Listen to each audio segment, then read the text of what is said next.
कशावरून ही ॲसिडिटी आहे? ॲसिडिटीचं निदान करणार कसं? ॲसिडिटीची खात्री कशी करायची? कोणती चाचणी कधी करायची? आणि कोणत्या चिन्हांकडे दुर्लक्ष करायचं नाही, हे आज आपण बघूया.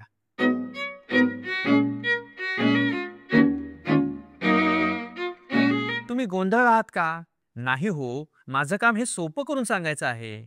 म्हणूनच आजचा भाग हा अगदी खास आहे. कारण आपण बोलणार आहोत, ही जी छातीतली जळजळ आहे, ती खरंच ॲसिडिटी आहे का दुसरं काही आहे? बापरे! म्हणजे ढेकर, गॅस, कडवटपणा, ॲसिडिटी हे दुसऱ्या आजारांमध्ये पण होतं? हो, बऱ्याच वेळा होतं. कधी-कधी छातीत दुखतंय असं वाटतं, ॲसिडिटी असे वाटते, पण खरं तर ते हार्ट अटॅकचं चिन्ह असू शकतं. कधी-कधी अन्ननलिकेचं इन्फेक्शन, अल्सर किंवा गॉल ब्लॅडरचं दुखणंही असू शकतं. चला तर मग स्टेप बाय स्टेप ॲसिडिटीचं डायग्नोसिस करूया. सगळ्यात महत्त्वाची गोष्ट असते ती असते हिस्ट्री टेकिंग. ॲसिडिटीची लक्षणं कधी सुरू झाली? ॲसिडिटीची लक्षणं जेवल्यावर वाढताय का कमी होताय? झोपताना त्रास होतोय का? ढेकर, जळजळ, गळा कडवट होणं हे दिसतंय का? या डिटेल हिस्ट्रीनं 70% ऑफ द टाइम डायग्नोसिस होतं.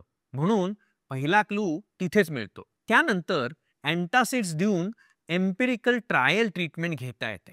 जर आपल्याला ट्रायल ट्रीटमेंटमध्ये रिलीफ मिळत असेल तर आपलं डायग्नोसिस कोरिलेट होऊन खरं ठरू शकतं.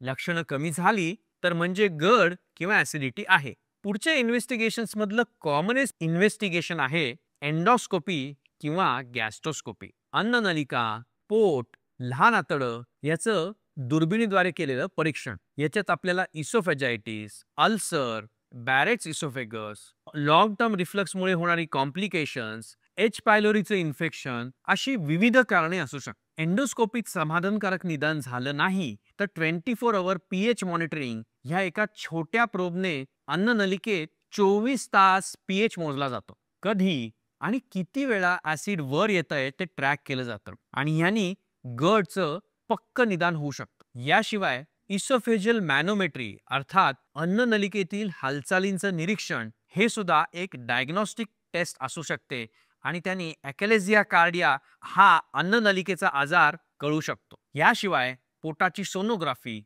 ईसीजी, कार्डियाक वर्कअप ह्या तपासण्याही गरज पडल्यास कराव्या लागू शकतात. बापरे, एवढ्या चाचण्या लागतात?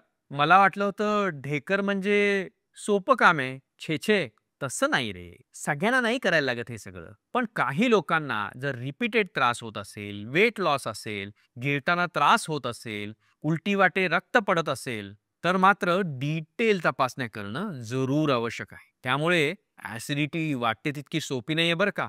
चुकून हार्ट अटॅक किंवा त्याच्यासारखा मोठा आजारही दुर्लक्षित होऊ नये म्हणून ॲसिडिटीची डिटेल तपासणी करणं गरजेचं आहे. म्हणूनच तुमच्या डॉक्टरांवर तुमचा पूर्ण विश्वास असला पाहिजे आणि डॉक्टर सांगतील तो सल्ला डोळे मिटून ऐकला पाहिजे. खूप भीती नाही, पण अति दुर्लक्षही कामाचं नाही. काय पटतंय की नाही?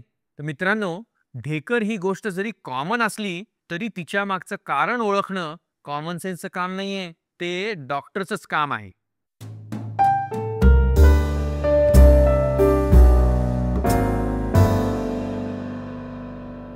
आजचा व्हिडिओ पाहिल्याबद्दल धन्यवाद. तुमच्याकडे काही प्रश्न असतील तर कमेंटमध्ये नक्की विचारा. तुम्हाला हा व्हिडिओ आवडला असेल, उपयोगी वाटला असेल तर नक्की लाईक करा, शेअर करा आणि सबस्क्राईब करा.